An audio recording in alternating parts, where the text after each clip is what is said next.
Golly, man. Y'all, I y'all different. should be chilling. All I'm saying, I ain't saying a whole lot. I'm just saying y'all different.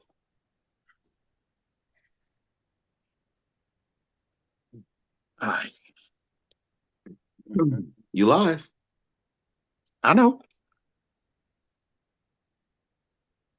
Golly, I promise you. Well, here we go. Every game, every era, every fan. You are listening to Squad Sportcast. Four brothers, one mic, all sports. First off, we're going to start by yet again telling all our fans thank you. Your likes, your views, your subscriptions, every click, every comment, every share helps make our last episode a major success. And we do not take that lightly. So thank you from the bottom of my heart. Uh, we are on the road to 100 subscribers. We are sitting at 35 strong. The first 100 is personal to us. So let's hit that together. Now we got to kind of address the elephant in the room. The emergency committee hit me up and they officially made their ruling. There is no triple crown for the Crash King. So we do have a new Crash King.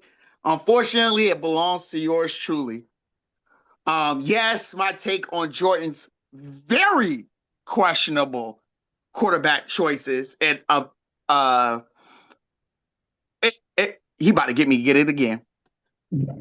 His questionable quarterback drafting strategies sent me straight to the throne. I stand on that throne.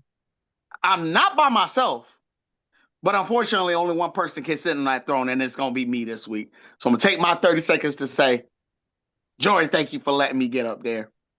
I need you. If you're going to give money out, let us know because we can gladly add you on to our Dynasty League.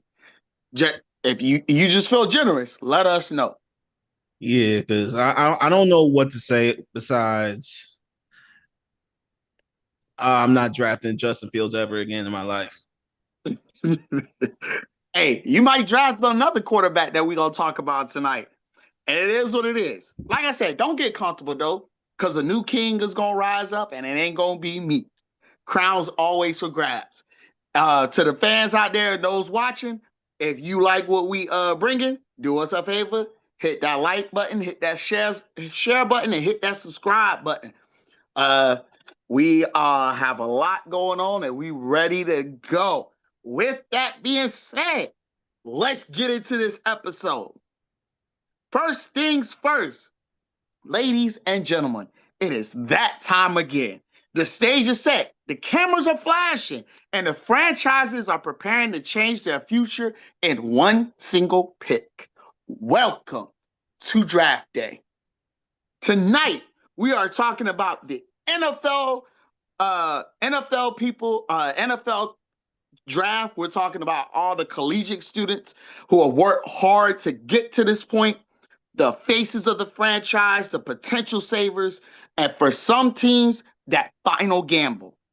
Every year, there's one position that dominates the conversation: who's pro ready, who's a project, and who has the poise, leadership, and most importantly, who can handle the pressure when their name gets called and the weight of a city lands on their shoulders.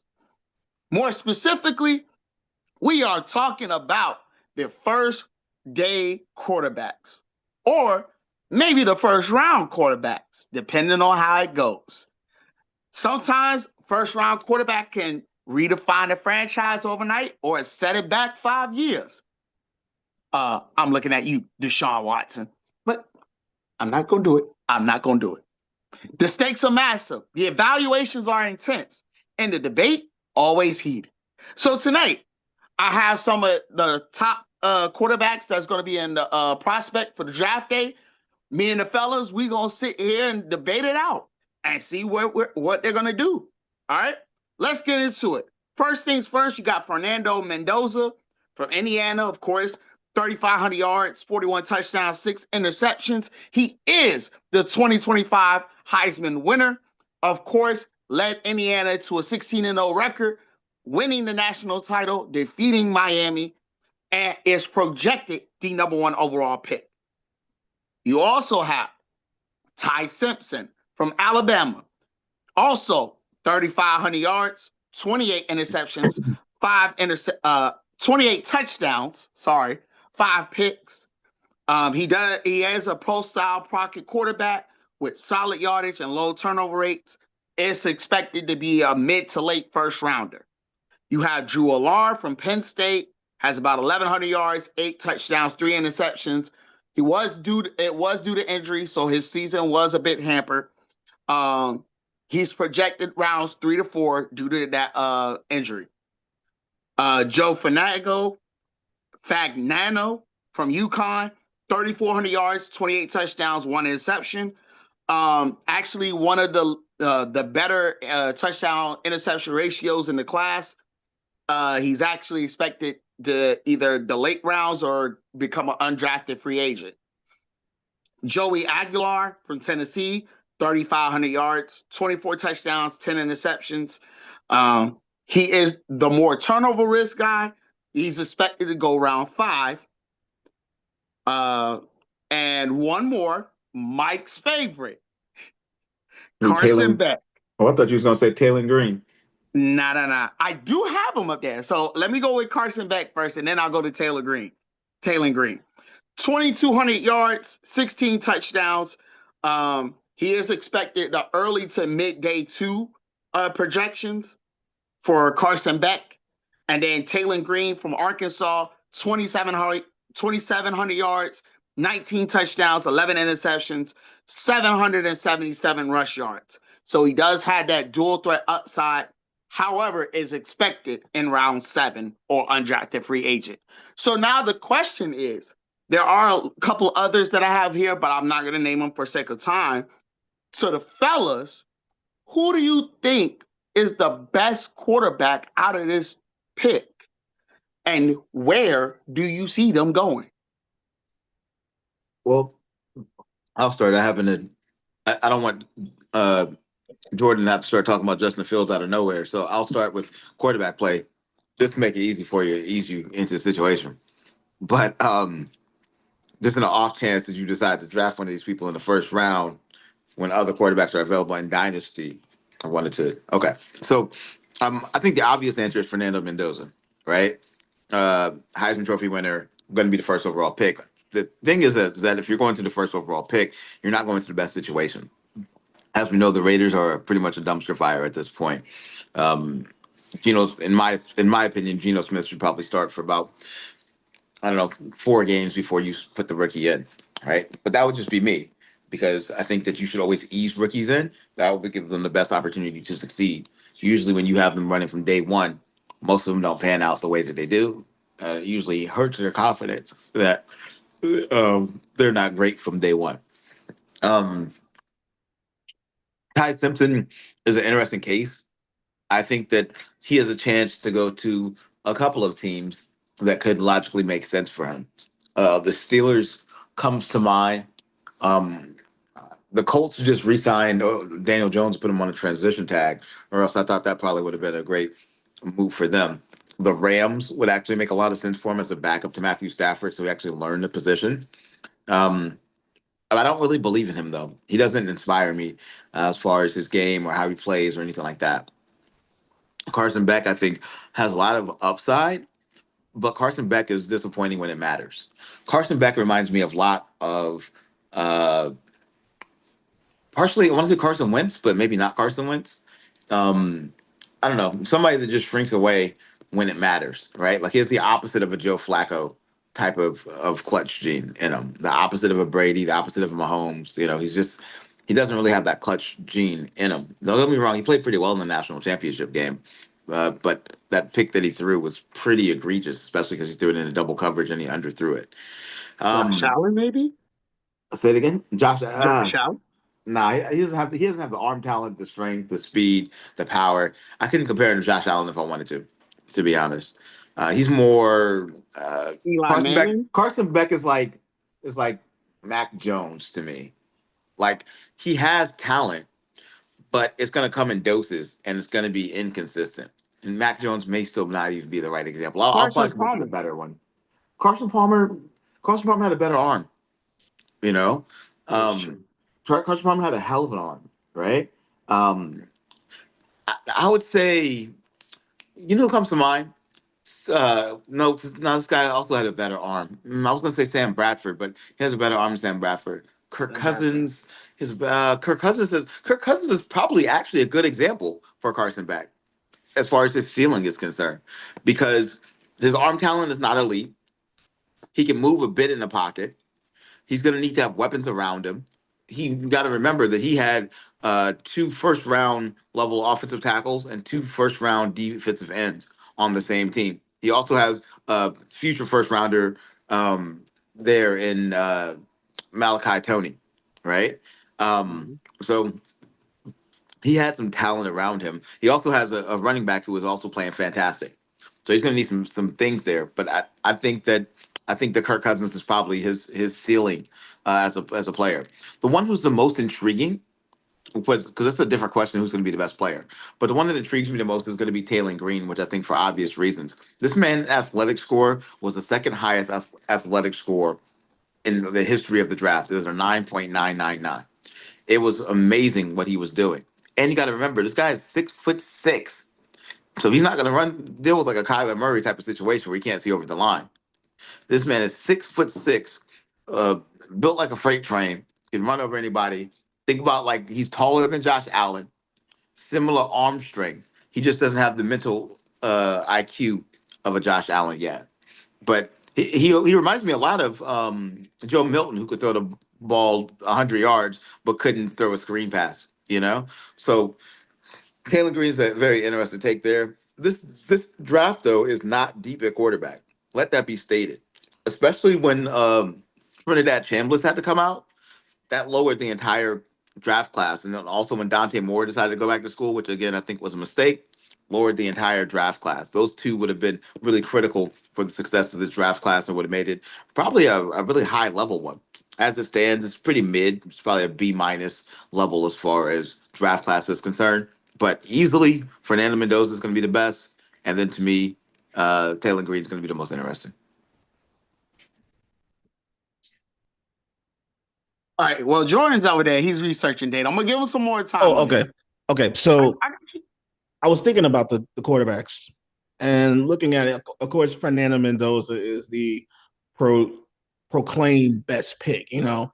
He's number one. He won the title in Indiana and everything. I get that, but I still believe he he is a more mobile and a slightly better throwing Tim Tebow. I still give him that comparison.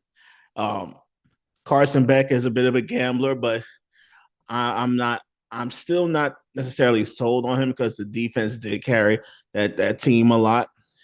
I was looking at some stats and some charts regarding everybody and some reads, some strengths and weaknesses, and a guy that I think might get some burn and might develop a great career is the guy out of LSU. His name is, I think, Garrett Newsmeyer.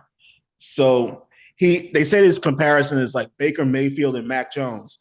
And as you've seen, Mac Jones can carry a team when the main quarterback is out. Baker Mayfield can carry a team. They said his first read is very good, but sometimes he falls in love with it too much, and he has become more aware of pretty much a blindside tackle. But his speed and throwing it is, they said, unbelievable. And his long throw is good, his short throw is okay, but his medium is good. So if a guy could get your reads out, if he could get the ball out really quick, he'll reduce the chance of error a lot. But you got to have that time with the receivers and your running backs that like to run those wheel routes and everything. A lot that had to do with his decline last year was some injury that got misread. Don't draft him to the Chargers because they're known for making bad mistakes when it comes to injuries. I'm still not over what they did to Tyrod Taylor, and I don't trust anybody with a hardball name. But I think for him, Newsmeyer, a team that might work for him, I could see him behind. As a backup quarterback for Tampa Bay, probably an NFC team that's offensively focused. That way, he could learn which receivers know their routes, who he could get the ball quickest to, and I see him. I'm not gonna see him as a clipboard guy who's not gonna get any burn. He'll definitely get some burn wherever he goes, but he'll be NFL ready upon week one. Wait, I have an off. We didn't mention this one. I like the take on Garrett Newsmeyer. I don't know if he's going to start week one, but only because I don't think that his draft stock is going to be high enough to start week one. Coming into the draft, coming into the season, he was actually projected as a top pick. So that's actually a good pull for you. I like that. One that I have for you in that same vein is actually Cade Klubliak from Clemson. Yeah, Clemson, Clubber for Uh, Clemson. Yeah, I think that he's a system quarterback, but he's big, he's strong, he's got a hell of an arm. He's got a lot of arm talent. He's got some accuracy issues downfield, but I think it's him in like the third, fourth round could really be intriguing for a couple of teams there. Maybe even a team like the Falcons.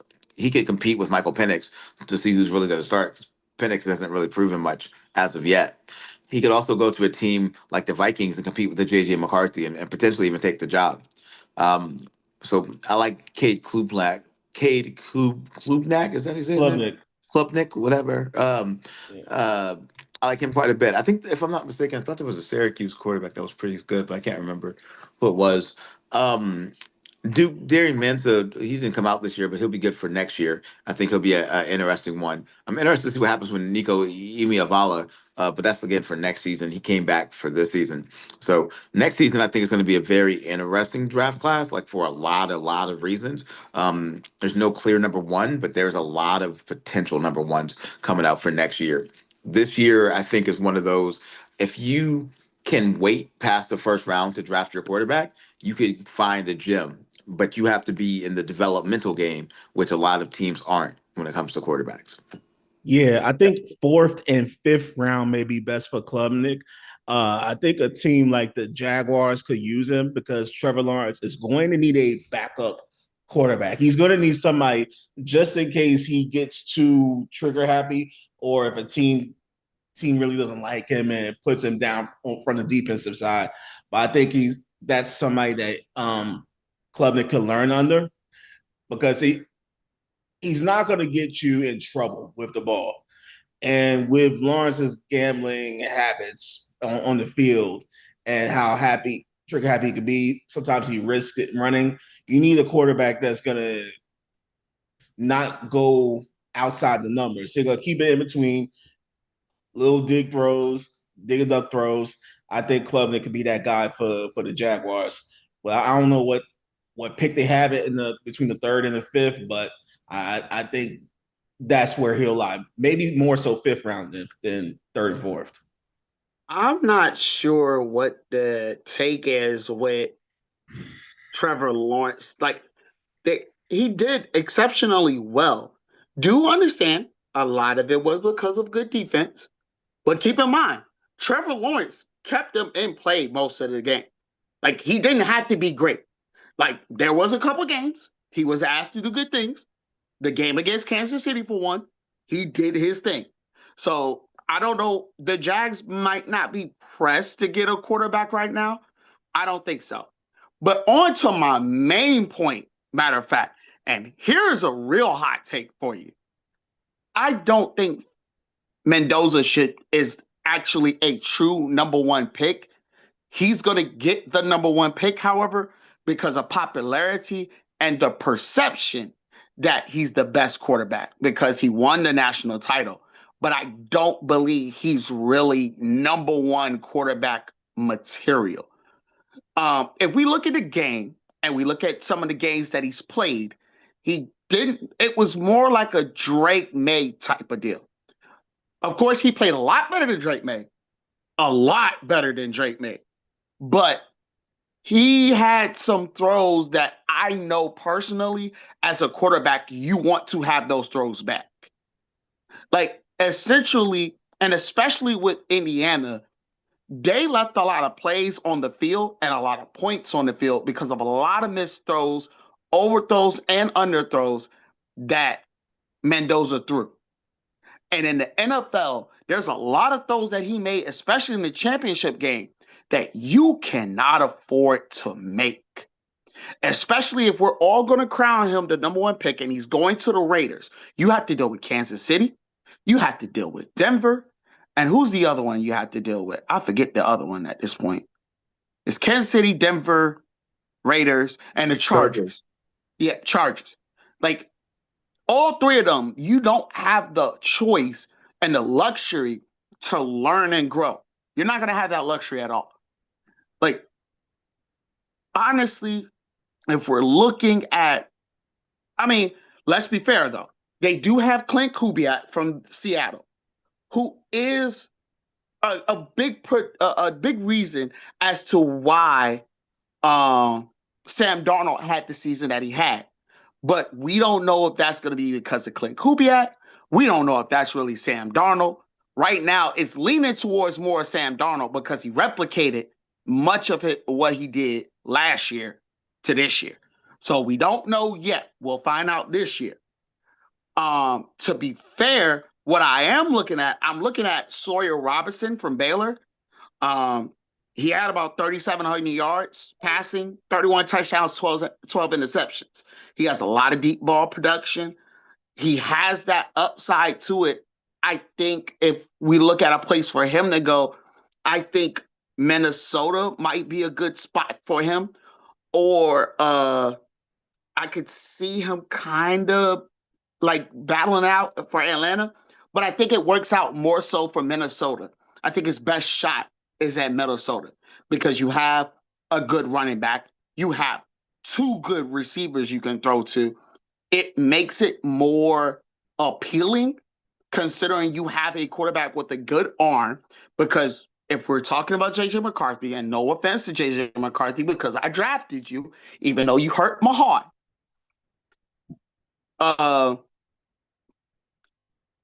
it works out better because now you have a quarterback to have an arm to throw it down there to. Now, of course, as we've all discussed, it definitely depends on play calling, adaptation, how quickly he's able to learn from the playbook, and they're going to need some type of veteran presence at this point for JJ and for Sawyer if they draft them. That's going to be Minnesota's big thing. Like they need some veteran presence. Like I know they may have Carson Wentz. I don't know if he stays there another year. It would help if he does, but I don't know if he do. Also, Kansas City might be a look for him because, again, we got Patrick Mahomes who's aging.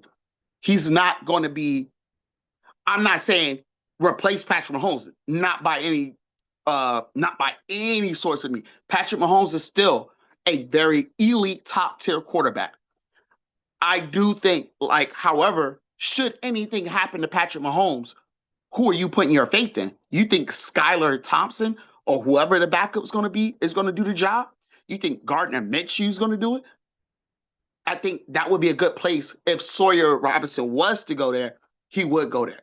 Now back to Mendoza, it's going to highly depend on the development that Kubiak gives him.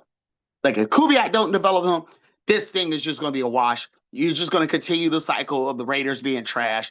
I'm sorry, Callie. It just is what it is at this point. Also, they have to also draft a decent wide receiver to go with them. Like somebody has to be there with them because they need a guy. Because who is this man passing to other than Brock Bowers? And please don't mention Genty, even though Genty is doing great. He's not a pass catching running back. He's a running back. Like he's a bell cow running back. He's not a dual threat catch and run. Like he's not like a Saquon or a Bijan or a Cam Akers type of running back. So they're going to need somebody that's going to be that number one receiver. I just think it's kind of sad how JJ McCarthy is falling, and it's only been his first or second year. It's only been 1 year, and they're already thinking about replacing him on the Vikings. Well, it's about to be his third year. He was out his first season. Last season was technically his first season because he actually played, but it was his second season. Now it's going into his third season. You got to also remember they only signed him for a 4 year deal with a fifth-year option. So if he's going into year three, and let's imagine he's a bust in year three, you only have a year and a half to make a financial decision that could be a $200 million decision. God forbid you end up giving him a contract like Tua Tagovailoa or Kyler Murray, who's getting released next week, or uh, give him a Deshaun Watson level contract. You No. could be thrown back for 5 years, 10 years easily. So those are just things to consider.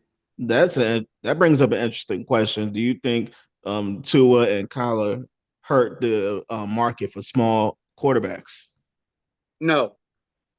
Um, yes and no. Yes, teams don't want to put money into small quarterbacks, but talent is going to trump size every time. The one that we did not mention was Diego Pieva from Vanderbilt, who's also a small quarterback. He's about 5'9", 5'8", um, which for that position is pretty small. I think that he's going to end up falling to the seventh round, Diego Pieva. And I think he's going to probably end up being a gadget player, maybe playing a wide receiver or something. Um, but I do think that teams don't really want to draft a diminutive quarterback. Bryce Young is a diminutive quarterback. Kyler Murray, Tua Tagovailoa, right? And Tua's not really that small. I think Tua's like 6'1". Um, but there's kind of a precedent set. Now, if you go through and look, though, there are a couple of smaller quarterbacks that have been top tier. Russell Wilson comes to mind. Doug Flutie comes to mind. Um, Drew Brees comes to mind, just to kind of name a few. There's ones historically speaking that come to mind there as well that were top tier quarterbacks there as well. Primarily the Davy O'Brien. Davy O'Brien was pretty small. Fran Tarkenton wasn't that big. Johnny Unitas wasn't that big. It's just kind of how it went. But nowadays, in today's NFL, if you're going to be small, you better have some size to you because them boys coming off the edge, 6'5". You got to be able to throw the ball over their heads, be able to see the field, be able to see what's going on. No, part of it, here's why I say no.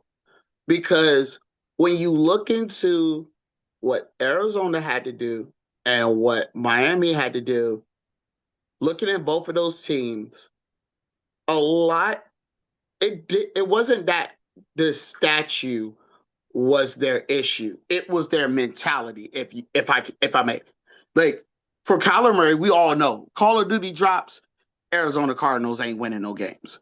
It's mentality at this point. The guy is talented.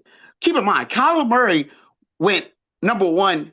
I think he went number one at the draft and number one at baseball, if I'm correct. He was at least projected to be number one for both. He was a top 7 in baseball.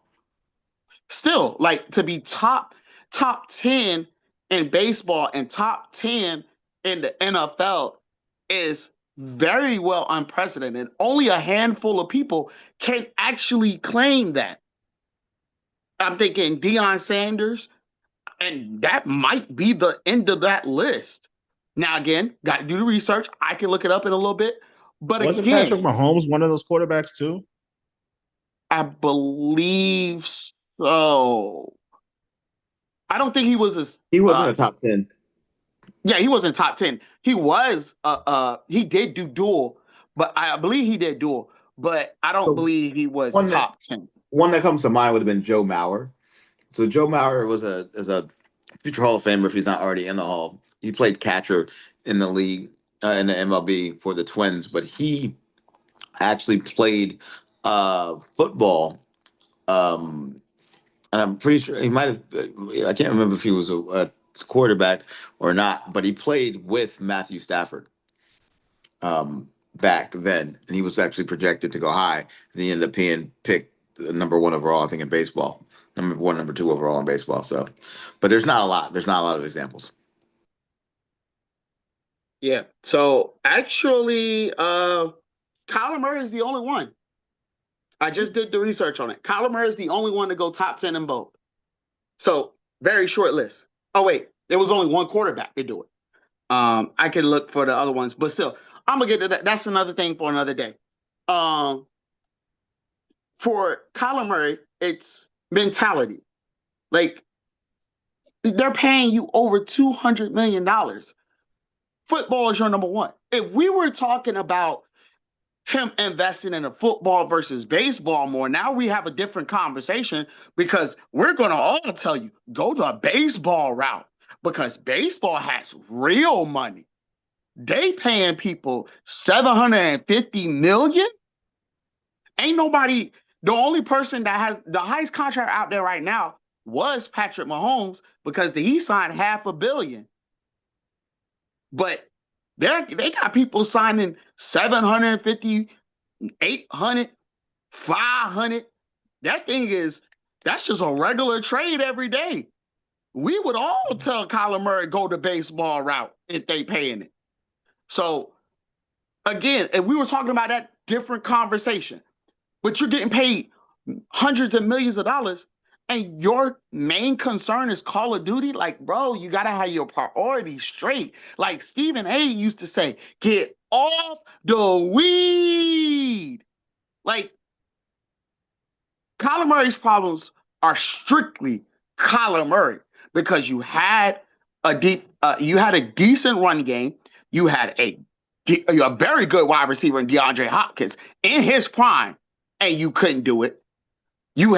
Now keep in mind, injuries was a thing. He couldn't stay without getting injured. So, and then again, a lot of his plays, he was very reckless with the ball and his body. So you got to learn how to do better with that. That's on him. Now, for the Dolphins and Tua's problem was he didn't know how to take sacks. He didn't know how to take sacks, and he didn't know how to get out of harm's way. You got to know how to do both. Got to know how to slide. You know how many times that man took crazy hits because he didn't know how to slide or he slid too late?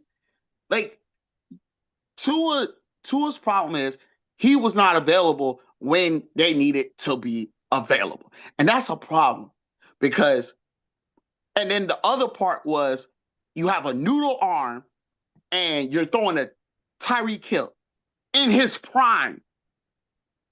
Like, it doesn't make sense. Like, teams literally picked up on that. At least the difference for Kyler Murray was when Kyler had the pieces and they were healthy, Kyler Murray was throwing that rock. Like, we all remember that catch by DeAndre Hopkins with three people right there, how they beat the Bills. Beautiful game, by the way. But still, like, I don't think it hurts it too much. It does make them hesitate, though. If I'm being fair, it does make them hesitate. But we got conversations for that for another day. We're going to shift gears real quick. We'll be back on the NFL, but we're going to shift gears real quick. We got WrestleMania picks confirmed out here, ladies and gentlemen. And before any of that starts, I want to look you guys in the face and let y'all know I told y'all so. We made these picks earlier on. Mike, I don't think you were here when we made the picks. That's when you had won the Crash King title and you went off on your own doing your crazy stuff.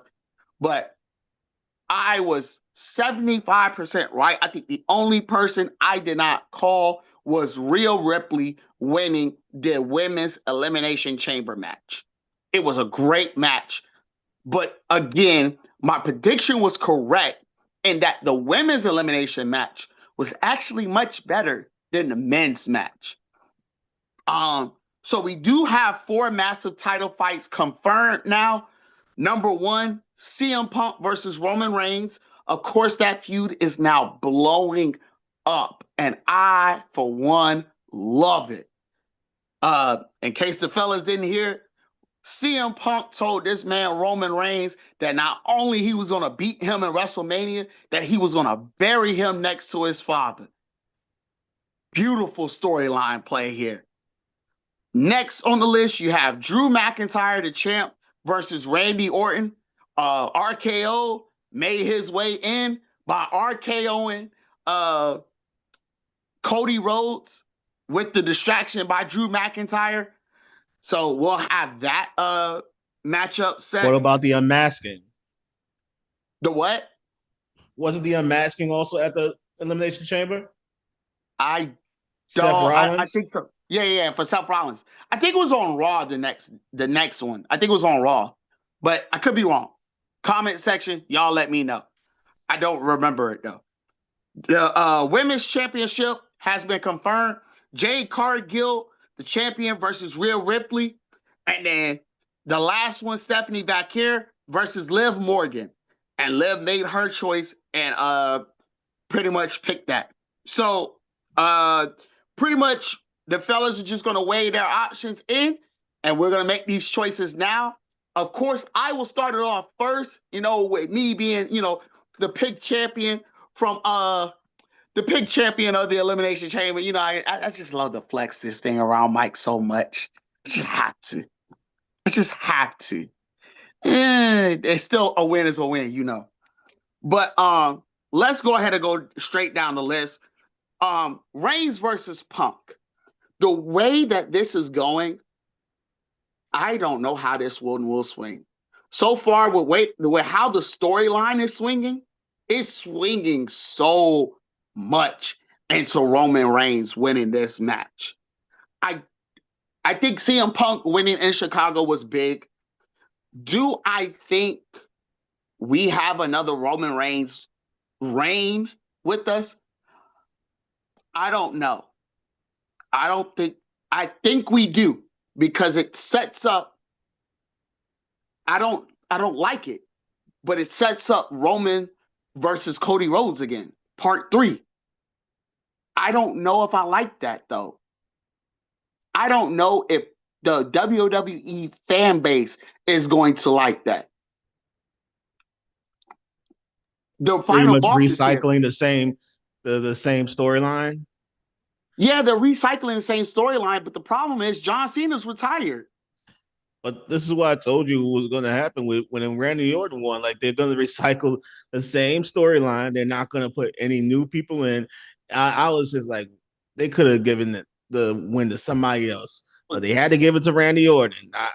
I'm going to get to that in a second. Let me cook real quick on that. I'm going to get to that in a second. So I'm going to put my official pick in for Roman. Acknowledge me, Reigns. We're going to lock that one in real quick. For Randy Orton versus Drew McIntyre, I told you beforehand, it's about the 5-star delivery matchup. We had this matchup before. I don't think a lot of people remember it. This was back during COVID times. And I believe it was Randy Orton versus Drew McIntyre. And I believed when that match happened, that match looked rushed. I believe, if I'm not correct, it might have been the first match out of COVID. And Randy Orton came out on top. Either he came out on top or Drew McIntyre retained for the title. Either way, I don't think they delivered the type of match they wanted to deliver. Also, keep in mind that during the Attitude Era, we had a lot of we had a lot of matchups come back and a lot of callbacks to a lot of matchups. Keep in mind, Triple H versus The Undertaker. We've seen that matchup twice at least. HBK versus The Undertaker. We've had that matchup a couple times. Batista versus Triple H. We've had that matchup a couple of times. So it's not necessarily the recycling.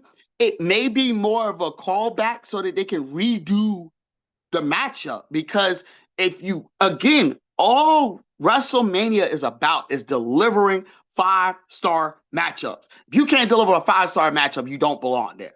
And that's why I said Trick couldn't do it, because I don't think he can do it yet. Javon Evans, I don't think he can do it yet. Is a title shot in the future? Absolutely. But WrestleMania? I can't call it. This is WrestleMania. This is the biggest market that the WWE has. You need your best of the best in that matchup. And considering nobody wanted Cody Rhodes and Drew McIntyre again, the only obvious choice is Randy Orton. Now, putting the matchup together, I think Drew retains. And I love Randy Orton. I think Drew retains, though. Drew's in his prime. He's gotten better technically. This is what Vince McMahon, this product right here is what Vince McMahon wanted him to be when he first introduced him in the WWE. This is what we have. But like I said, I think Drew retains.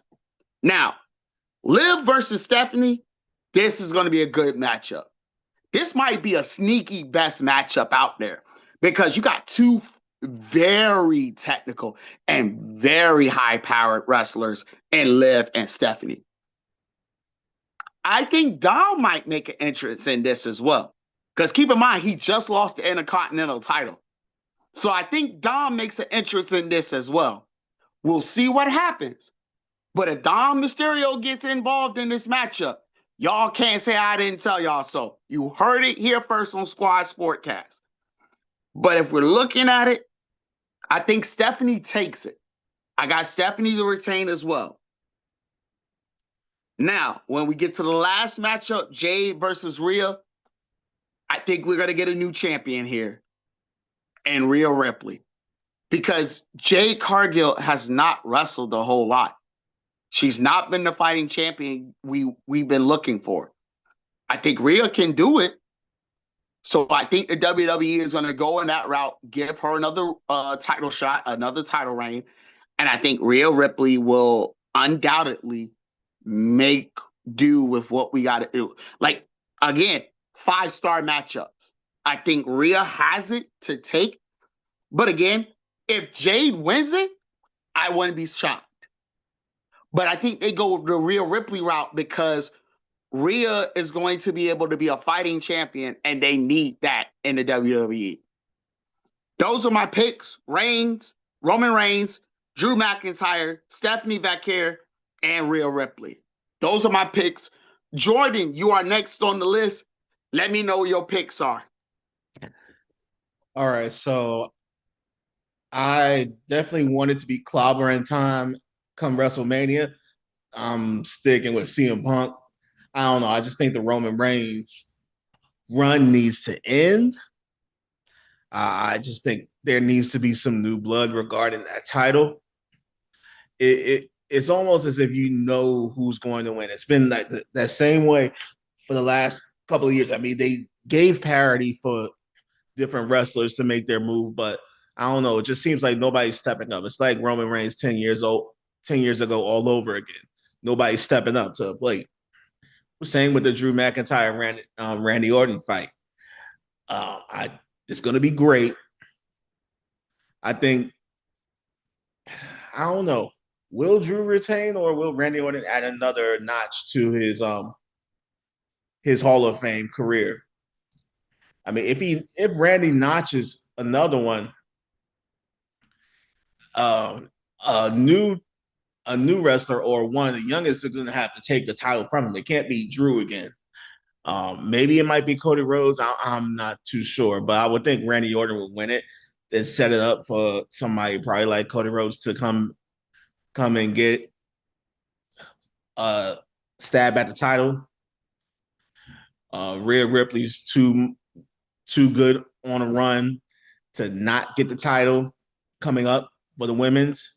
And I do agree with you. If I don't know, it's kind of weird how Jade Cargill hasn't been getting a lot of wrestling burn, yet she's held the title for so long.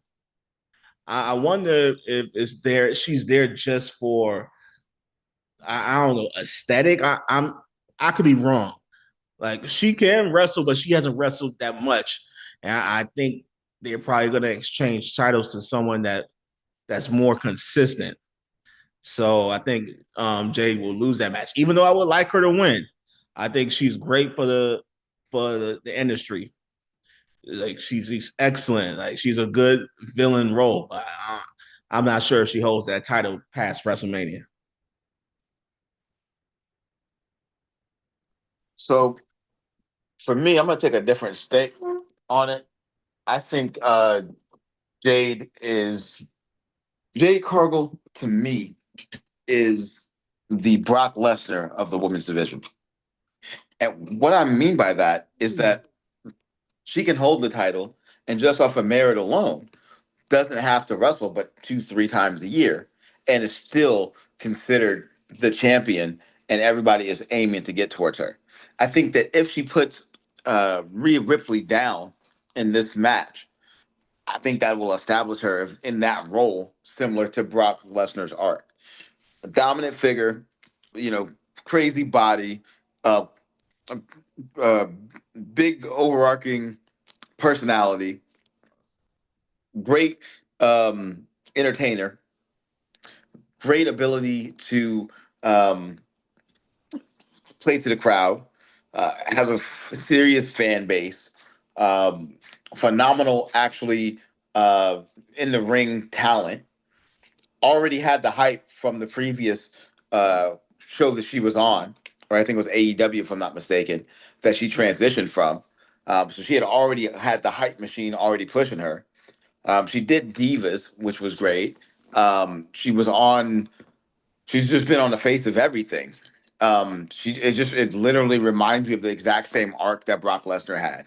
Like it's the same arc. It's the same category. She's playing the villain role just like he played the villain role. Like it's the same thing, right? So I actually see Jade Cargill beating Rhea Ripley in a defining moment for her career.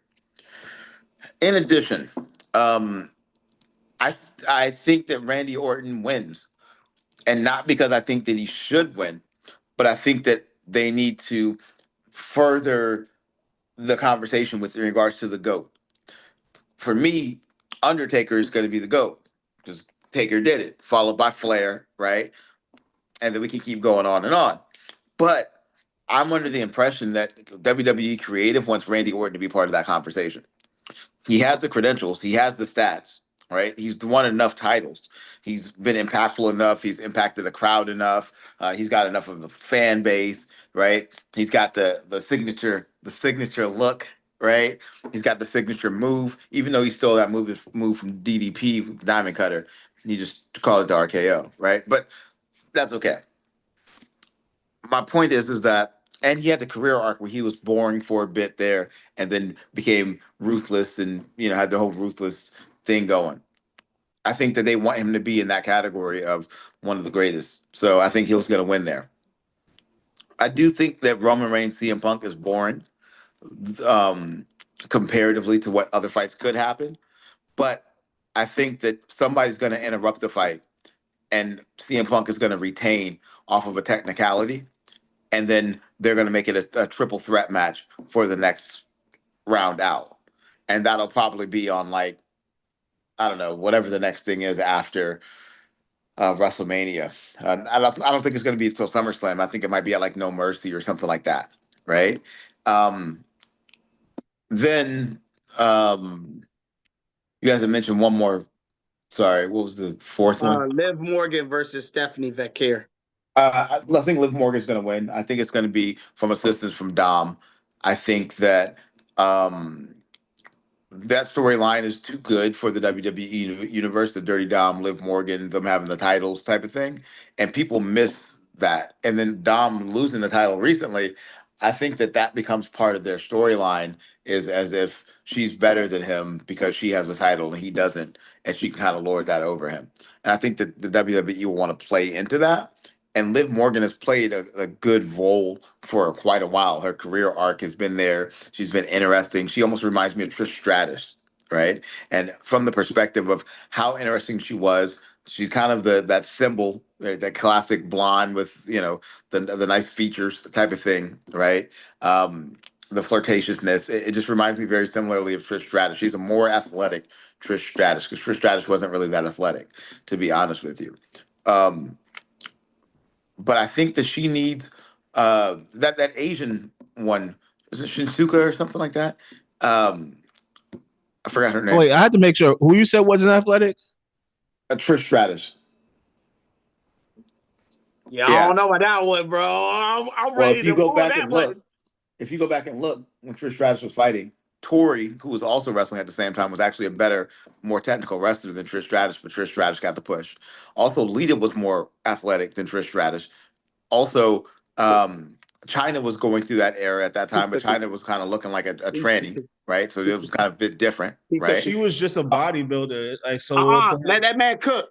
Let him cook. So what I'll say is that Trish Stratus, from an athletic perspective, was not the most athletic. There was a lot more actually athletic wrestlers than Trish Stratus. In fact, I'm gonna maybe throw that Trish whole cooking pot out off that oven, man. Trish Stratus was actually looking like the marvelous Mark Marrow's woman, right? And I forgot her name, Sable. She was Trish Stratus was actually the new Sable.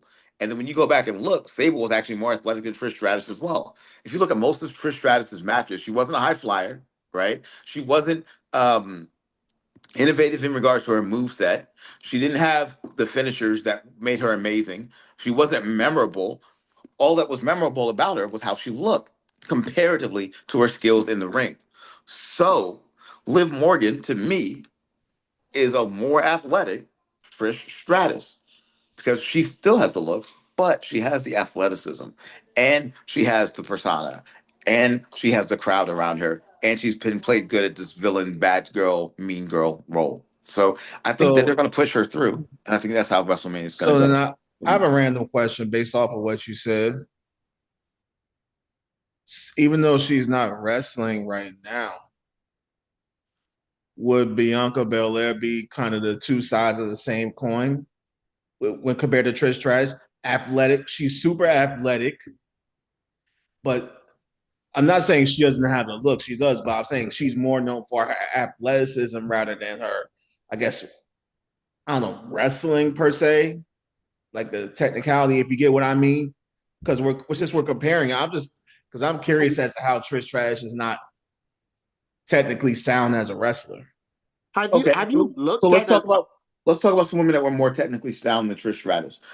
The Bella Twins were more technically sound than Trish Stratus. They were technically good Lita, at hiding. I mean, but but that's actually no. Look at their in ring action. They actually were more technically sound than Trish Stratus. So was Lita, right? Trish Stratus was more sound than Sable, but only because Sable didn't get the push. But then you go back and look at Jacqueline. Jacqueline was also more sound than Trish Stratus. And then Tori was had a better push than Trish Stratus. And then Stacy Keebler. Stacy Keebler was a worse wrestler than Trish Stratus, but she had the similar appeal as Trish Stratus. And because they were in the diva era back then, they had to diminish their skills significantly back then, right? Um, there were a lot of interesting ones that were back then. My point of it is that it's not to diminish Trish Stratus. I respect Trish Stratus and what she did and how she changed the game. My point is that um, Liv Morgan is the new age Trish Stratus. She's more athletic and she's similarly talented and has a similar push there. Now, you mentioned Bianca Belair. Bianca Belair is fantastic and she's interesting and she has a great storyline and she uses the hair as a whip, right? She's quite dynamic. The issue is that she got injured.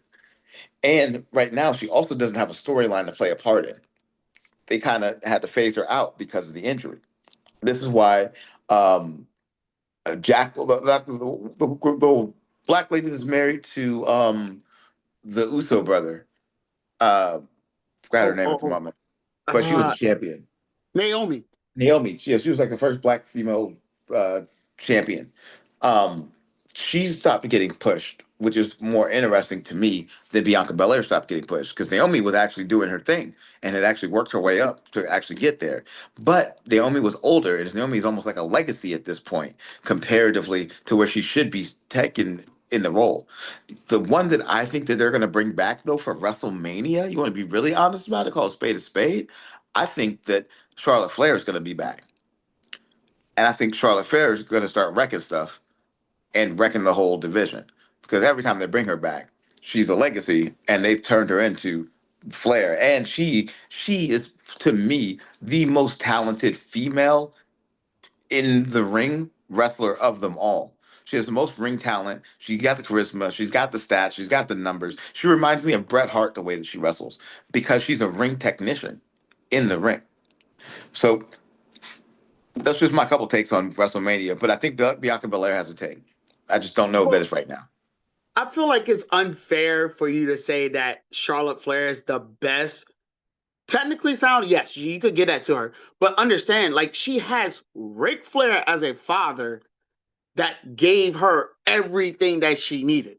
Everything technical she has. Also understand, Ric Flair knew Triple H, Shawn Michaels, Undertaker, The Rock, Stone Cold Steve Austin. The list goes on and on and on. Also, you made a comparison for Jade Cargill to Brock Lesnar. I will counter that saying that Charlotte Flair is more like the Brock Lesnar of the women's division because she really comes in wreck shop. She wreck shop, gets titles, and then she holds them in case there's no like uh legitimacy to the title, to whatever title is going to be. This is the only reason I have a challenge to that. When Flair is the champion, Charlotte Flair actually defends her title. Brock Lesnar would be the champion for 6 months, 9 months, 12 months, 14 months, and defend the title one time. Charlotte Flair would be a fighting champion. Jay Cargill, in this instance, has not been a fighting champion. Very similar to Brock Lesnar. Also, with Charlotte Flair, yes, Charlotte Flair comes in there and wrecks shop. But when Charlotte Flair comes in and wrecks shops, it's not from dominance, it's from technicality. When Brock Lesnar would come in wreck shop, it was from dominance, just like how Jade Cargill operates. She comes in there, she's big, she's powerful, she crushes it. Everybody's excited. I think that that's the same story arc as Brock Lesnar. I don't think Charlotte Flair is the same story arc. I think Charlotte Flair's story arc is a lot more similar to Bret Hart's. If you go back and check Bret Hart was technical. Bret Hart was amazing. Bret Hart would come there and be the champion. Bret Hart was a defending champion. Bret Hart was a fighting champion. Bret Hart had the fans, but he also had a lot of haters because people didn't like that he actually knew what the heck he was doing out there. It wasn't all about entertainment. Charlotte Flair is a lot similar to Bret Hart comparatively than Jay Cargill is to Brock Lesnar. I'd actually say Jay Cargill's career arc is the same as Brock Lesnar's comparatively, than and versus Charlotte Flair's is the same as Bret Hart's. I think those are more apt comparisons, just to be honest with you. Also, the Liv comparison to Trish Stratus, I was thinking Liv and Dom is like the lesser version of Triple H and Stephanie back before the Attitude Era. Because remember, Dom was getting titles, and you were mentioning if Liv wins the title, she can hang it over Dom. And you know how that thing stirs about. Dom's just not gonna let that thing slide. He's gonna scratch, claw, pin his way up to get a title shot, grab a title, and then be like, I got a championship. Look at me. Like, I think it's going to be a lesser version of Stephanie and Triple H because, but more so, if I say lesser version, it's only because overall it's a lesser version. Like, I do believe Liv is a far better wrestler than Stephanie McMahon. Far, hands down, far better. Um, and I do agree with your take on Trish Stratus. You were cooking in there, Mike. I agree with that for how she's better technically sound than Trish Stratus, and how Trish Stratus should pretty much gain her popularity because of her looks. It is what it is. You call a spade what a spade. You don't have to agree. Just watch the tapes. Like I said, there wasn't a lot of 5-star matchups that Trish Stratus got. Why do you think she came back? Like, with a lot of stuff, Lita could have came back. Lita came back to have her dream match, and that was it. Trish Stratus is now, she's in the development thing with The Undertaker and all of them. She came back to have a couple matches. She's still wrestling technically, even if it's part-time.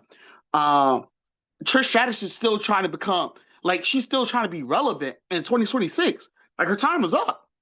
So that's something that, like I said, we'll discuss it another day. The only thing I missed, Jordan, your pick on Liv versus Stephanie, who you got winning? Liv. All right. Just wanted to make sure I had that locked in. All right. So I got the choices locked down. We'll see what happens at WrestleMania, and we'll see who's right. Now, with that being said, we're going to switch back over to the NFL. We have free agency madness that's going on. The NFL offseason is officially underway.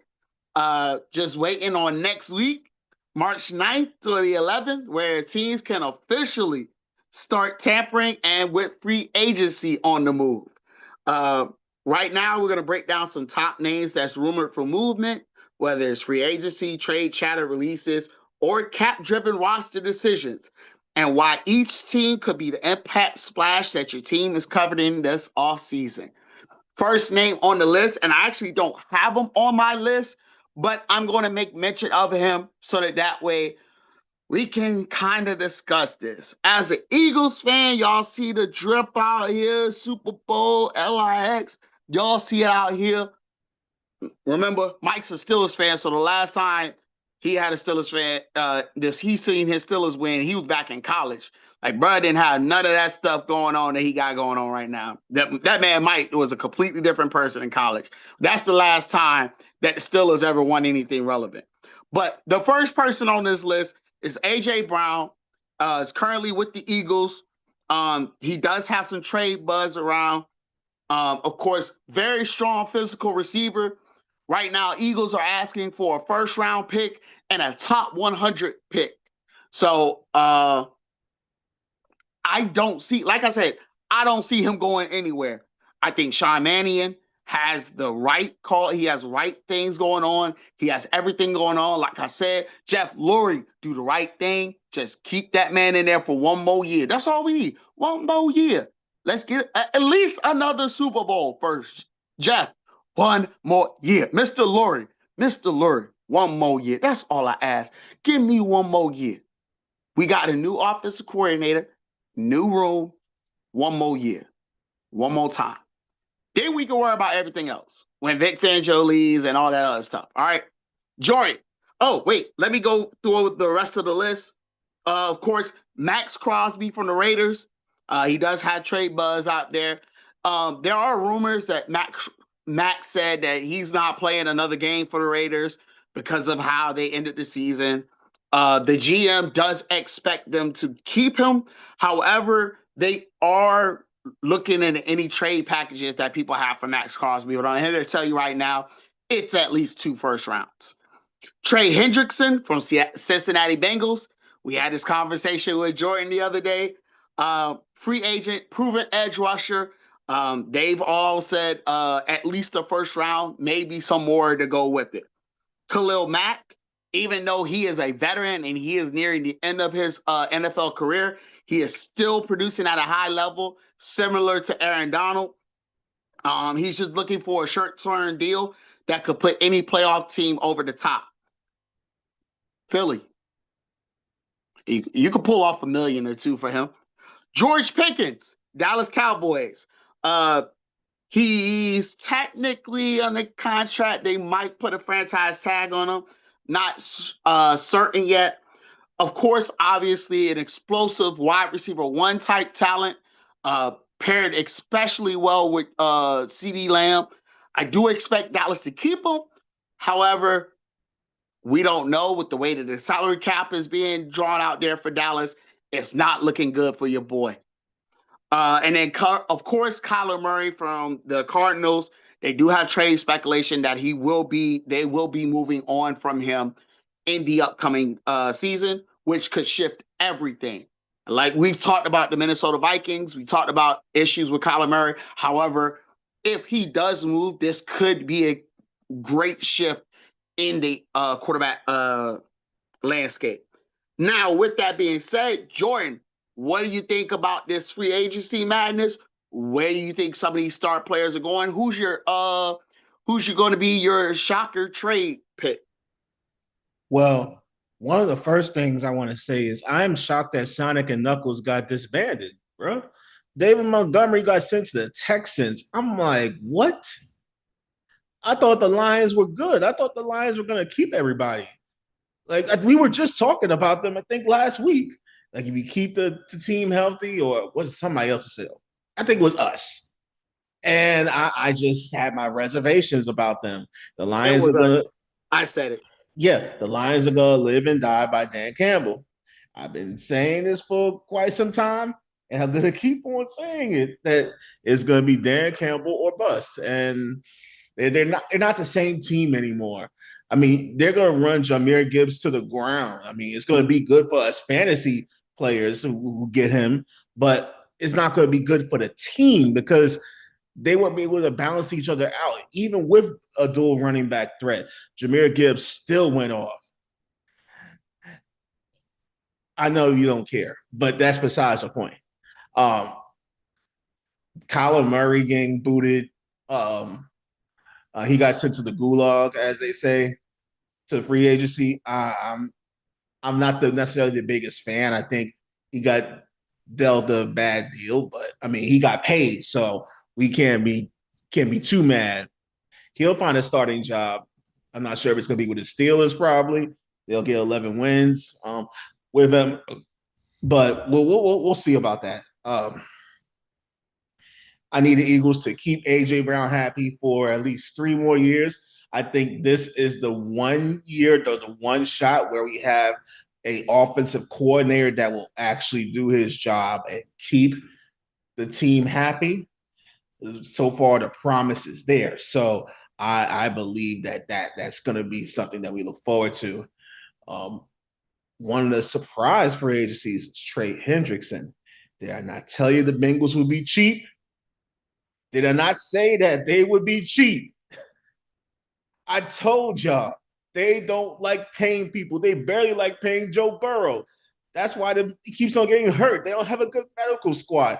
I've been telling you about this team time and time again. They, you could have kept Trey. You could have gotten more defensive players around. You could have gotten Max Crosby. He don't want to play with the Raiders no more. Get Khalil Mack on a whim, on a veteran deal. Y'all could have had a good running back, good linebacker, a good DE, along with Trey Hendrickson, and y'all could have wreaked havoc. But nah, y'all want to be cheap, and y'all let him go. So if Joe Burrow decides he don't want to play football no more, be like Andrew Luck, or if he wants to go somewhere else, Cincinnati, who they, you they, your fault. That's your fault. I blame you 100%. George Pickens. Uh, I don't like the fact that the Cowboys tagged. That was such a bad move. That tells me everything that I need to know about what they think about him. They like him, but they don't love him. Actually, no, they scratch that. They love him, but they don't like him. They don't like him that much to pay him that much. They love him enough to keep him because they're gonna. It's like a relationship. I mean, you may love them, but do you like them like that? Where you gonna spend a little bit more on them? Nah, I love him enough to keep him. They still what they say it's cheaper to keep her, or it's cheaper than to keep him. Whatever. I don't care. They did pick a disservice by franchise tagging him because he needs that money. He's the one and CD's the two, but yes, CD got more money. I'm not a fan of that. It's a thing that Jerry Jones loves to do. He loves to lowball his players and have them play their heart out, and then he'll decide at the last minute to throw 60 million at a player and keep them, and then sacrifice the team, all for the antics, the aesthetic, the news. He did that with Dak Prescott, and look what happened to the team. So yeah, they're gonna finish 8-1 or 7-9, 7-9, 7-10. They're gonna have another 500 season. Uh, I'm not sure. I think the Dolphins are gonna run away from Tua. That's gonna be kind of sad because I think he's amidst all of the chaos that he has had, he's actually a good quarterback. He has an arm. If you give him time, he has an arm. But the offensive line has always had problems. That's why he kept on getting hit so hard. I still remember that throw that it felt like his head hit the ricochet off the ground and he was hurting. You could see him hold his head like this. It was that bad. It's the offensive line. Everybody always want to blame the quarterback for the problems, but a king needs a fortress around it to be protected. If you don't build the fortress right, Don't be surprised when the king get kidnapped or king get hurt. That's what the Dolphins are like. But somehow, I was on what was it, a TikTok live, and somehow they have the number one team grade. They have the number one team grade, but they can't get wins. How is that?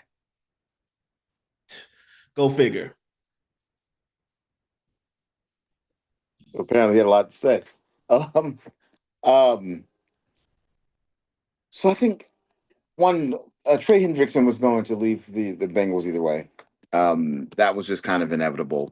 After a while, the team didn't have a chance to sign him long term. Or when they did have a chance to sign him long term, they did get cheap. To Jordan's point.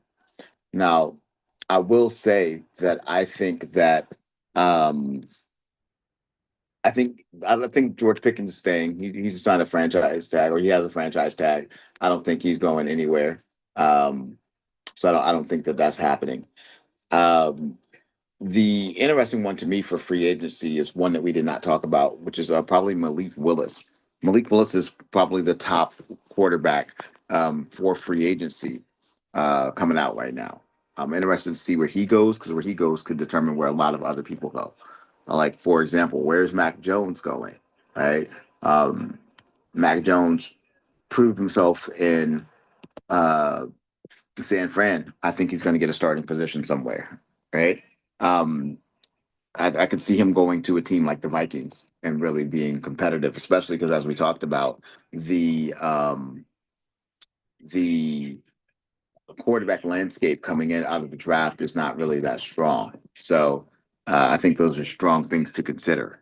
I could see Trey Hendrickson, who I think is the number one free agent available according to all the metrics and things that I saw.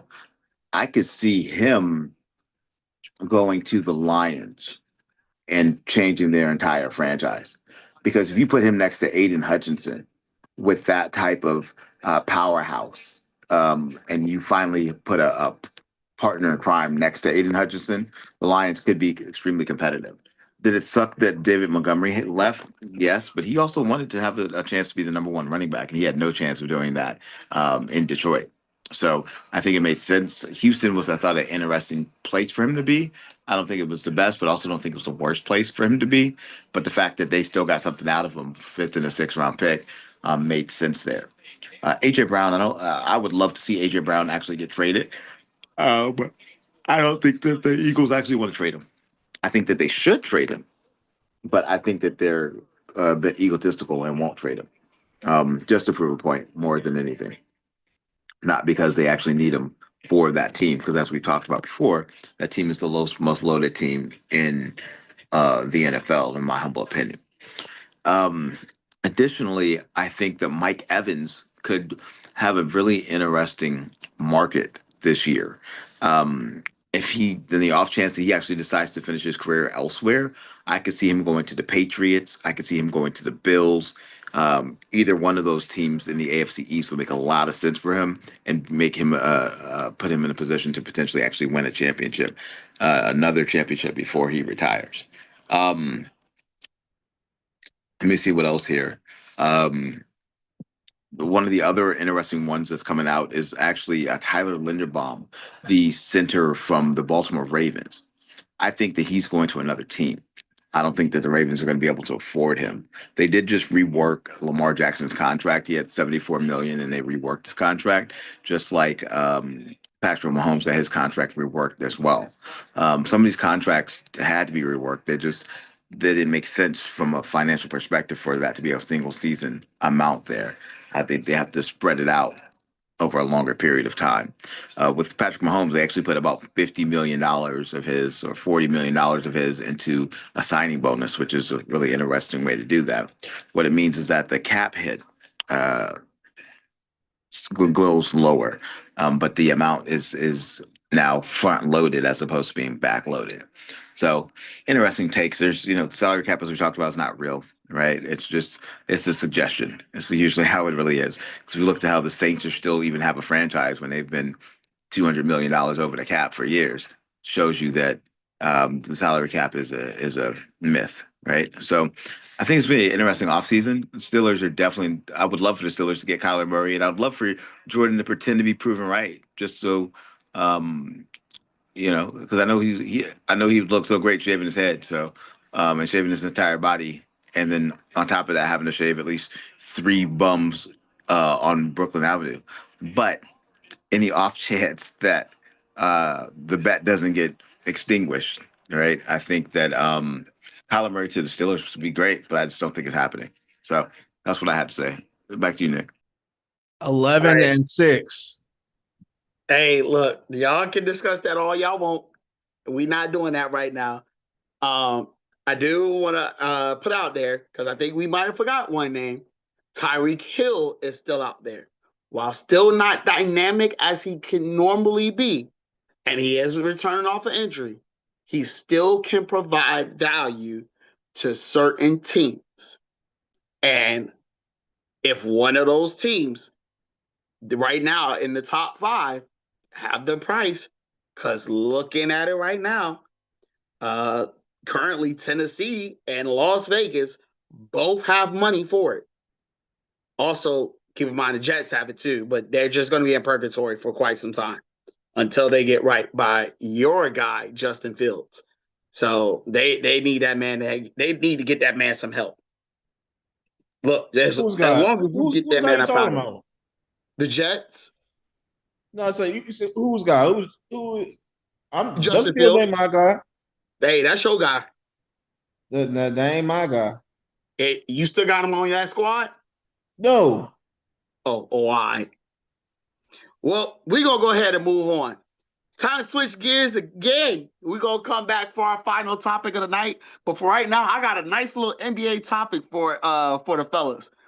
Playoffs are approaching now, and the real basketball begins. Now that we passing the All-Star era, we got through all of that, real playoff basketball begins. If your team is sitting currently between 11th to 15th, your team has an opportunity to take one of those ranks and get into the play-in. However, we're going to dive into a couple of those teams right now and find out, are they contenders? Are they dark horses? Or are they teams just not built for the playoff runs? Are they one and done? Or do they have a real shot at the title? I got just 6 teams. We're just going to go through this list. We might do another group later on another episode, but I kind of want to see where the fellas are at right now. So, no, the Thunder are not a part of this list. So please don't look for me for that. It is NBA contender or pretender. First on the list, the Golden State Warriors. Wait, we got to agree, right? No, you do not. Oh, okay. I'll let Jordan go first then. Go ahead, Jordan. So you said contender or pretender? Contender or pretender? Sorry, Marv. Sorry, Callie. Pretender. Oh, Pretender. Why? yeah, you got to say why. You I ain't got. mean, how much time we got? Let's see. I mean, Steph Curry will definitely come back, but I don't think that they'll have the pieces to compete with the West.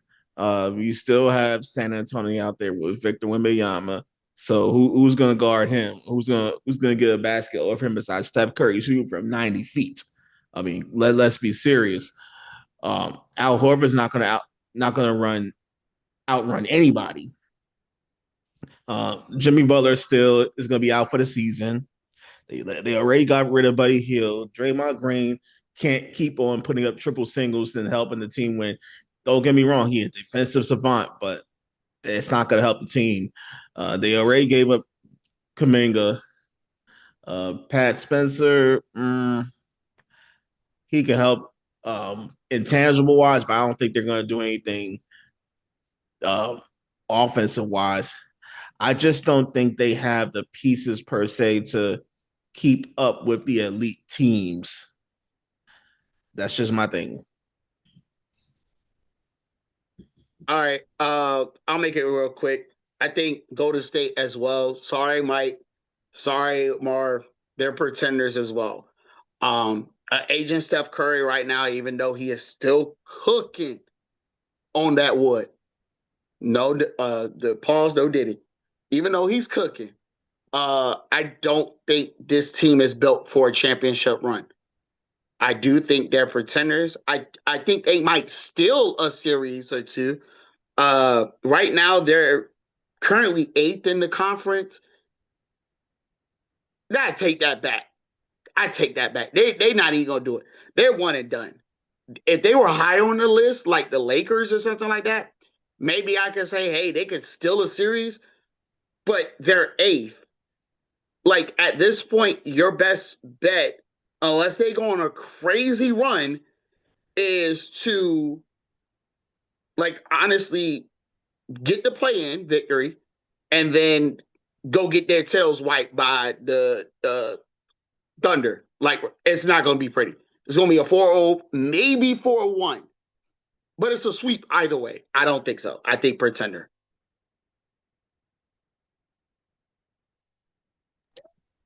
So I think that I like their pick. I think that they're definitely a pretender as well. I don't believe in them as a team right now. Um, Primarily because the West is stacked more than anything. The West is just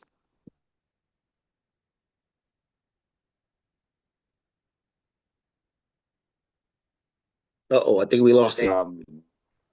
it kind of depends on seeding. This round will really determine um, which route they go or what's going to make the most sense for them. Um, if they have a easy first rounder, then who knows? They could sneak in, and make some noise. But are they going to win after that? I don't think so. I don't think that they're going to be competitive this season. I think the trade of Kaminga kind of solidified that. It kind of told me that they didn't believe that they were about to win it all this season either. Plus, they didn't really get a lot for Kaminga, in my opinion. Um, I think they could have got more for him. So, as it stands currently, I'm going to go with the Pretender. All right, stay on real quick, Mike. I got you for the Timberwolves next. Contender, easy contender, dynamic team. I think they're going to make some big noise in the playoffs. Um, I could actually see them. I think they're going to go to the semis of the Western Conference. I don't think they're going to make the Western Conference Finals, but I think they'll make the semis. So, and that's a couple of reasons for that. One, Ant-Man is amazing. Two, they have depth. Three, they've got strong shooting. Four, they got strong perimeter defense. Four, sorry, five, they've been experienced and kind of done that before in the playoffs. Um, so yeah, that's why I think that they're a strong contender this season. I think they're going to be a contender because of two words: Anthony Edwards. The team is complete for the most part. They're complete on the defense. They're complete on offense. They've been to the Western Conference Finals the last 2 years, and the last two times, yeah, well, they've been to the Western Conference the last 2 years. I just think that the teams that they played were overpowering them, but I think this time they have the players to overcome whoever they play, whether it be San Antonio or OKC. And I think Ant is on a new level this year and has new motivation to get the first title in Minnesota. Yeah, I kind of agree with that. They are a contender. I kind of agree with that as well. Like looking at Ant-Man, he's doing his thing. He's doing his thing. Like, and they have the experience to do it. I know recent trade might kind of swing towards, certain teams. I don't think so. I really don't. I think honestly, we look at the caliber of teams, especially if we're looking at 3 through 8. I'm not counting first two because I'm gonna be fair. The Spurs and the Thunder, they have the ability to meet in the Western Conference Finals. They are my pick for the conference finals. because they are that complete of a team. That's how complete of a team I believe in them. It's really them two and just everybody else fighting for it. Now, do I believe the Timberwolves could steal a series from somebody and knock them away? Probably so, because this is a best of seven series. This is a you need to figure out and make adjustments and learn your player. This isn't best of one. This is best of seven. So if we talk about best of seven, give me the Timberwolves as a contender. Now, moving on to the next the next team, the Houston Rockets. I believe they're a pretender. Now, before everybody comes at me in the comments, I understand KD is still great. I understand he's still a dog. But you are not literally telling me, yes, they are the number 3 seed. I don't believe in them. I'm sorry, I don't. I don't. He's going to score. Like, again, I think best of seven does them in. I don't believe in it. Do I think they can make adjustments? Probably. Do I think they'll make it far in the playoffs? Most definitely. If they run into San Antonio or OKC, do I see them winning a series? Absolutely not. I don't. That team is those two teams, again, I just said are too complete. And the only other team that I see that could probably take one is the Timberwolves and maybe the Nuggets. Maybe. And that's a shot longer than Steph can shoot and make. So I'm gonna be fair. I don't. I think they're pretenders. I do. Like I think they might win their first round matchup. And if we're looking at it right now, they probably do because you're looking at the Rockets and the Lakers, so they will most likely win that matchup. But then they get curb stomped in the next one. Like I'm sorry, it's they get one win in the playoff runs and that's it. So pretender for me. We're talking about the Rockets, right? Yep. Contender. Oh, it's not because of KD. It's because they have an interesting lineup. A lot of them are 6'6" and above, so they could cover multiple positions. On defense, they could be a nightmare. If you just let KD be the scorer and he doesn't have to worry about defense besides stretching to block the shot, you're going to have a problem. I don't care whom you are. Houston has given Oklahoma City a run for their money every game they played. And I think they've done it to San Antonio and Denver too. They're well coached by Ama Udoka. I just personally think that they learned their lesson from last year. They're more experienced and they'll do better. They'll do better in the first round. Now they're at least a second round team, but they have a chance to be a contender depending on their matchup. I agree. I think Houston's definitely a contender. I don't put them in the pretender category in any capacity. Do I think that they're going to win it all this year? No, I don't. But would they be a pretender? Absolutely not. They have a chance to legitimately make the title game.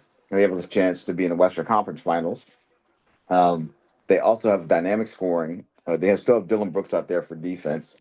Um, they also have size out there. I think don't they have Albert Sengun? If I'm not mistaken. Yes, Albert and Sengun. Yes. Who's also dynamic. They're almost playing a twin tower setup, but KD plays the three instead of playing the four. Otherwise, they'd have a similar twin tower setup there.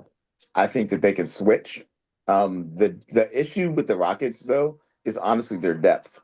They don't have enough people when you take KD or St. Queen out to actually start to scare teams at that point.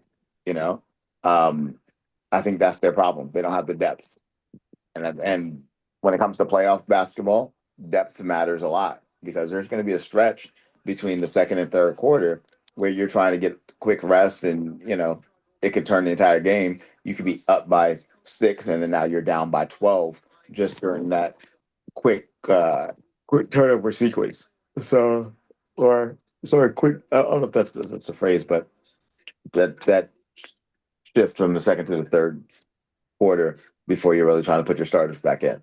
You're So, right. You're right, um, Mike. Their problem is guards. yeah, They have one guard, they Reed don't have the Shepard. depth.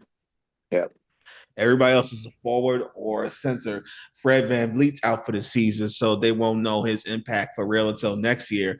They need a guard to control the tempo when the team gets out of whack, but they don't have that. So they're having Amin Thompson be the de facto point guard at 6'7", which is not necessarily the best case scenario. They need to go back to the smaller guards running the floor, running the court, but that's another topic for another day. They're still a contender in my eyes because their offense is that potent, and they have a boxer's chance against anybody, but it's going to depend on their matchup. All right. Well, Mike, hold on. We got another one for you. The Bucks. the Pretender. Bucks are pretenders. Pretender. Not. I don't wouldn't even. I don't even know if they have 10 in their word. Like I don't know if they have 10 wins in the playoffs coming. Like I can't. I just can't see it. First, Giannis wants out, right? Second thing, the better they do in the playoffs, that doesn't actually help them, right? Because that gives them a lower draft pick. They traded most of their draft capital away, so it kind of helps them only because they'd be given a lower pick away. But then they got rid of Dame Lillard, right? There's just not a lot there. The cupboard's pretty bare, in my humble opinion, for the Bucks. Um, could they win a play-in game? Absolutely. You can't win a play-on game. It's one game. It's a flip of the coin. Anybody can potentially win. Can they win a 7-game series? 0%. Absolutely not. Who are they going to beat? They're not going to beat the Pistons. They're not going to beat. I don't think they beat the Hornets. And you guys know how I feel about the Hornets. Or Bobcats, At whatever the hell the name Cleveland. is this week, right? Um, they can't beat. Uh, there's a lot of teams they can't beat. They can't beat the Knicks. They can't beat Boston. Jalen Brown's playing at a All Star level, playing like a potential MVP candidate. Although I don't think he's going to get it. They have, from according to all the experts that I'm hearing, Kate Cunningham should more than likely win it this year. Um, so yeah, I don't believe in the Bucks in any capacity this season.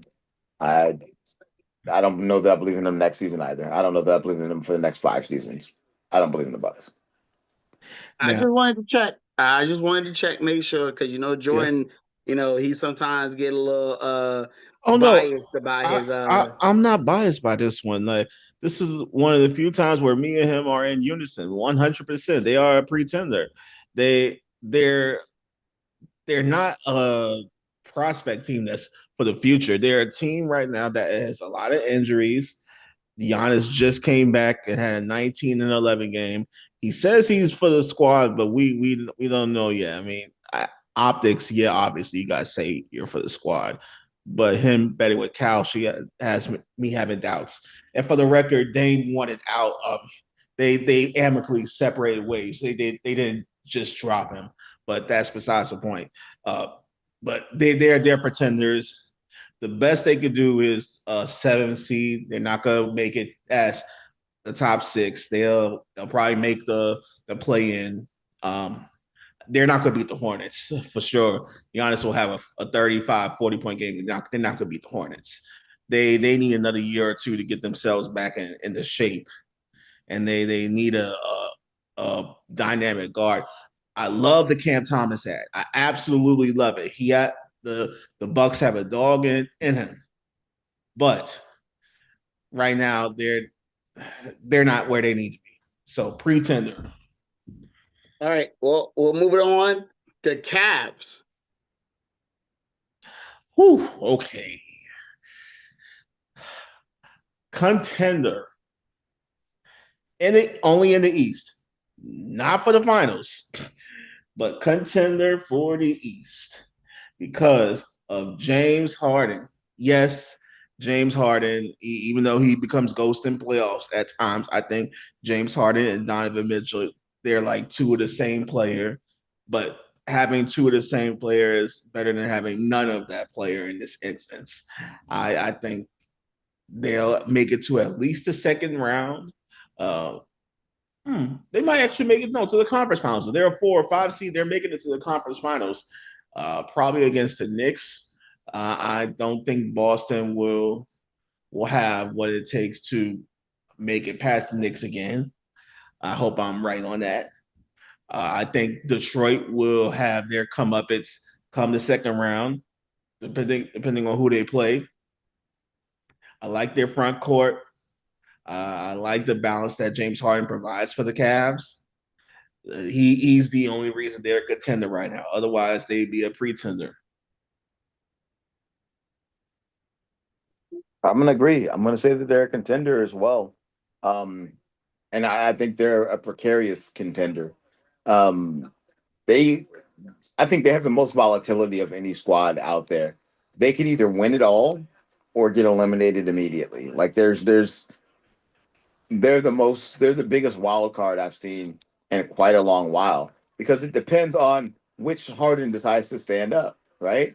Like they say, will the real Slim Shady please stand up? I'm going to say, will the real James Harden please stand up, right? Because if the one that plays in the regular season shows up, MVP level James Harden, who gets assists galore and can drop 30 points on anybody and shoots from 35, if that Harden shows up, they can compete with anybody and win the entire championship. If that Harden is an anomaly, like he has been in every playoff game that he's been in, then they're a complete pretender and probably the biggest disappointment in the NBA. So, yeah, interesting thing. I think that they remind me a lot of the Chargers, where there's a lot of hype behind them, and then when it comes down to it, it's all eggs and no bacon.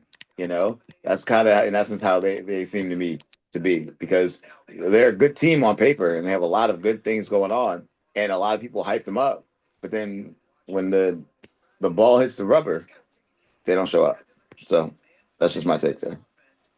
All right, last team. I got them as pretenders. I'm sorry. I don't trust James Harden. It is what it is. I haven't seen the proof. He's had years to prove himself. I don't see the proof. He's like Josh Allen, multiple MVPs. He'll get the points in the regular season. When it comes time for the postseason, he disappears. So I'm sorry. Give me pretender for the Cavs. Last on the list are the Knicks. I had the Knicks as a pretender as well. You could look crazy all you want. What have the Knicks showed you? Oh my gosh, What have the Knicks pretender. showed you? Ooh, Pretender. I I got said, here. let me set up. Let me set up. Pretender. Because again, what have the Knicks showed you? The Knicks have showed you always that they can be dynamic at times. They can show you they can do good at times. Is this one of their best years out of all the years that they played New York Knicks ball? Absolutely. Do they have a shot? Yes, they do. But unfortunately, data does not lie. Just like they say DNA don't lie, data don't lie. It's going to take a lot for me to look and see at the Knicks and see they're going to do it. Because again, who do you have? They got to go against the Pistons and the Celtics. Do you think they could get 7 games between them? They'll probably get I don't knocked off care by if the it's the Cavs. Pistons. I don't care if it's the Rotors. I don't care if it's the Cylinders. They're gonna make it past them. Bruh, I don't see it. Because come postseason, all that home court stuff don't count. Detroit would have They had home the court, opportunity. and they're gonna lose. Right. Detroit has turned around a lot, though, especially with the development of Cade Cunningham, especially with the back. Like, stop. Like, they made changes. Like, the Knicks have been doing this for years. Like, I'm not putting shade on Jalen Brunson and that team. I'm not. I'm just saying when it comes down to it, I don't. Like I said, if they got to play the Boston Celtics with a healthy Jason Tatum and the Pistons with the eventual MVP in Cade Cunningham, do you think they can take them in a bust of 7? The answer is no. You're I not think gonna they look. can. You're not gonna look at me straight in the face and say they can take them best of 7. I think they can, and I think they will. I think they will win. Brother, we not doing this. We not doing this. We not doing this. For the record, I think it's diabolical for you to call the Knicks pretenders. That is the wildest take I've heard all day long. To be pretenders means you have no chance of winning the title. The Knicks definitely have a chance, especially in the East, to win the title. First off, I thought Jason Tatum was out for the season, but maybe y'all correct me if I'm wrong. I didn't know if he was coming back in the playoffs. I thought he was out for the season. The second thing was that if you look at the team that they've built around them, they have a dynamic team, an amazing roster of people that have now been battle tested in the playoffs and have been proven. And they didn't lose any of their major pieces at the trade deadline. So they're able to still be competitive and still show off their skill set. Um, for them to be pretenders, I think is a wild take. Like I couldn't give you that even if I tried. The other teams that you mentioned, I could accept pretenders, pretenders, pretenders, pretenders. Even that Rockets take was a bit out there. But the Knicks as pretenders, brother, you That's lucky I don't have my crazy copy. work. Been that because Like the this way they sounds like demolished the the Spurs biggest on Sunday. Good malarkey Lord. I heard all day. Go ahead, Jordan. The way they demolished the Spurs on Sunday for the second time this year, the last time they won the NBA Cup, they're gonna be healthier this year. They won't be running to the ground like Coach Tibbs did them last year or the last couple of years. I think with a Mike Brown led offense, they will wreak havoc come the playoffs. They're going to try and throw every single defensive set you can at Jalen Brunson, but I think he's going to be well versed in cooking them every series. It doesn't matter who.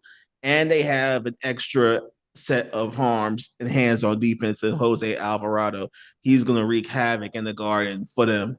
It doesn't matter who he guards, he will lock them down. Now, as far as winning the title, I'm not too sure yet. I would have to see the matchup. But the Knicks look like the favorites, in my opinion, in the East. Look, all I'm saying is if we're looking at the Pistons, the Celtics, because again, just looked it up. Jason Tatum is not confirmed out for the remainder of the season. He has not played this season, however, but he is not out for the rest of the season. So we're looking at Jason Tatum coming back for the playoffs, fully healthy, by the way, because he is progressing. And the Cavaliers, because if we're going to talk about James Harden being James Harden, let's put a little respect out there and say that they have somewhat, even though I got them as pretender, I still got them. Like they could still knock them out. Like, come on now. Like looking at a lot of these matchups that they're pretend. Like if the playoffs ended today, looking at a lot of these matchups, I see a couple of upsets too that could probably happen. Remember, this is not best of one. We are talking about they blew this team out. This game they did this, they did that. This is best of 7. This is we have to make adjustments. I Best know it's of best of 7. 7. I'm not trying to hear they blew out the Spurs the last time they met. What's their actual record the entire time they played? So again, The Spurs have had to also play the West. I mean, you can't compare. You can't necessarily compare both teams like that. But it doesn't matter. The Knicks are still going to do what they need to do to be like contenders. I said what I said. I stand on the hill. The Knicks are pretenders because historically they ain't shown me nothing. Right now they're doing great. They're gonna have to keep doing great. And if they keep doing great and win a title, hey, cool. If they keep going and get to the Eastern Championship, hey, cool. I don't see them doing either of them. But again, we'll see what happens. I'm going to assume I'm going to put y'all down for contenders because we are out of time. So I'm going to put y'all down as contenders. Y'all think I got a terrible take? Chat, let me know in the comments. If I'm wrong, I'm wrong. Do y'all think the Knicks are contenders or pretenders? Y'all already know my take. I got them as pretenders because I ain't seen it and I need to see it. But again, things happen. Playoffs make things better. But that's our whistle for right now. Thank you again. That's our whistle for today. But the game never really ends. Thank you for spending time with us, sharing opinions. passion, and a love for sports that goes beyond the scoreboard. If you like what you heard, subscribe, follow, and join the conversation. The Crash King poll will be up tonight, so make sure you vote for today's Crash King. Until next time, stay competitive, stay curious, and keep loving the game. This is Squad Sportcast. We'll see you all on the next